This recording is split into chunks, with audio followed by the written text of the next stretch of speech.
بسم اللہ الرحمن الرحیم اللهم صل على محمد وعلى آل محمد۔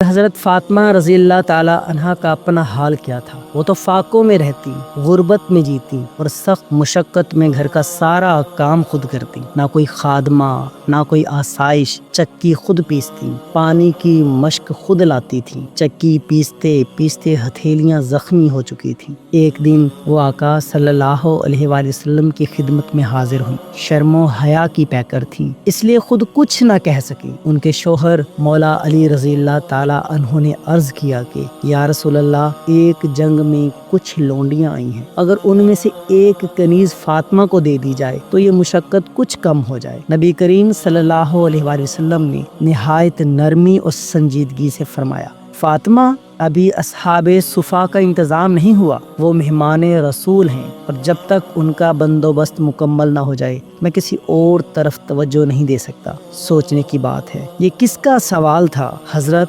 فاطمہ کا۔ نبی پاک صلی اللہ علیہ وآلہ وسلم کے دل کا ٹکڑا، جگر کا پارا، لیکن انصاف، ترجیح اور حق کا جو معیار نبی کریم صلی اللہ علیہ وآلہ وسلم نے قائم کیا وہ یہ تھا کہ ضرورت مند پہلے، رشتہ دار بعد میں، اور یہی وہ کردار ہے جس نے دنیا کو بدل دیا۔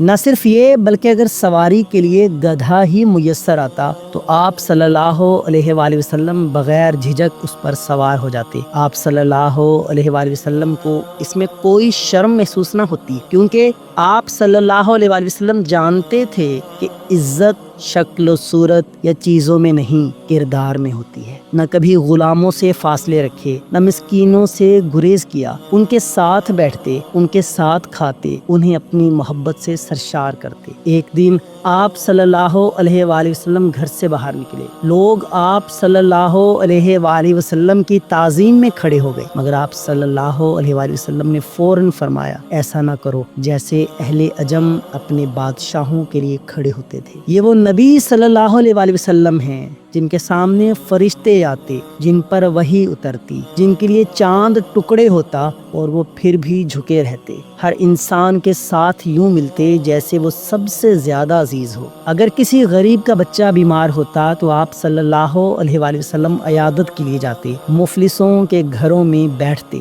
ان کی دلجوئی کرتے، ان کے آنسو پوچھتے۔ جب صحابہ کرام کے ساتھ مجلس میں بیٹھتے تو کوئی آپ صلی اللہ علیہ وسلم کو دیکھ کر یہ نہ کہہ سکتا کہ یہی اللہ کا نبی ہے، کیونکہ آپ صلی اللہ علیہ وآلہ وسلم نے خود کو کبھی نمایاں نہ کیا۔ آپ صلی اللہ علیہ وآلہ وسلم جہاں جگہ ملتی وہیں خاموشی سے بیٹھ جاتے۔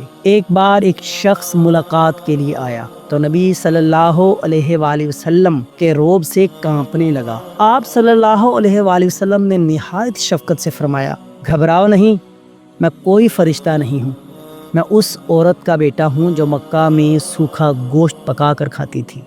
ایسا تھا آپ صلی اللہ علیہ وآلہ وسلم کا حلم، ایسی تھی آپ صلی اللہ علیہ وآلہ وسلم کی عاجزی، ایسا تھا اخلاق نبوی صلی اللہ علیہ وآلہ وسلم۔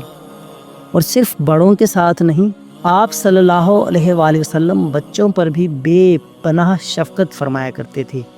معمول تھا کہ اگر سفر سے واپسی ہوتی اور راستے میں بچے مل جاتے تو ان میں سے کسی کو سواری پر اپنے آگے یا پیچھے بٹھا لیتے۔ کبھی ایسا ہوتا کہ راستے میں بچے کھیل رہے ہوتے تو آپ صلی اللہ علیہ وآلہ وسلم خود ان سے پہلے سلام کرتے۔ ایک دن حضرت خالد بن سعید رضی اللہ تعالی عنہ خدمت اقدس میں حاضر ہوئے، ان کے ساتھ ان کی چھوٹی بچی بھی تھی جو سرخ رنگ کا کرتا پہنے ہوئے تھی۔ آپ صلی اللہ علیہ وآلہ وسلم نے نرمی سے فرمایا، سنا سنا، یہ لفظ حبشی زبان میں حسنہ کے لیے بولا جاتا ہے۔ چونکہ بچی کی پیدائش حبشہ میں ہوئی تھی، آپ صلی اللہ علیہ وآلہ وسلم نے اسی مناسبت سے اسے کہہ کر محبت فرمائی۔ یہ محبت صرف مسلمانوں کے بچوں تک محدود نہ تھی۔ ایک مرتبہ ایک غزوہ کے دوران کچھ بچوں کی جان چلی گئی۔ جب نبی صلی اللہ علیہ وآلہ وسلم کو اطلاع ملی تو آپ نہایت رنجیدہ ہوئے۔ ایک صحابی نے عرض کیا، یا رسول اللہ، وہ تو مشرکین کے بچے تھے۔ آپ صلی اللہ علیہ وآلہ وسلم نے فرمایا، خبردار، بچوں کو قتل نہ کرو، مشرکین کے بچے بھی تم سے بہتر ہیں۔ ہر جان فطرت خداوندی پر پیدا ہوتی ہے۔ یہ رحم، یہ محبت، یہ انسان دوستی آپ صلی اللہ علیہ وآلہ وسلم کا خاصہ تھی۔ جب بھی کوئی نیا پھل، نئی فصل کا میوہ خدمت اقدس میں آتا تو آپ صلی اللہ علیہ وآلہ وسلم اسے مجلس میں سب سے کم عمر بچے کو عطا کرتے، بچوں کو چومتے، ان کے گالوں کو تھپ تھپاتے، ان سے نرمی سے بات کرتے۔ ایک دن آپ صلی اللہ علیہ وآلہ وسلم بچوں کو اسی طرح پیار کر رہے تھے کہ ایک دیہاتی آیا۔ اس نے تعجب سے کہا، آپ لوگ بچوں کو چومتے ہیں، میرے 10 بچے ہیں لیکن میں نے کبھی کسی کو نہیں چوما۔ آپ صلی اللہ علیہ وآلہ وسلم نے فرمایا، اگر اللہ تعالیٰ نے تمہارے دل سے رحم و محبت نکال لی ہے تو میں کیا کر سکتا ہوں۔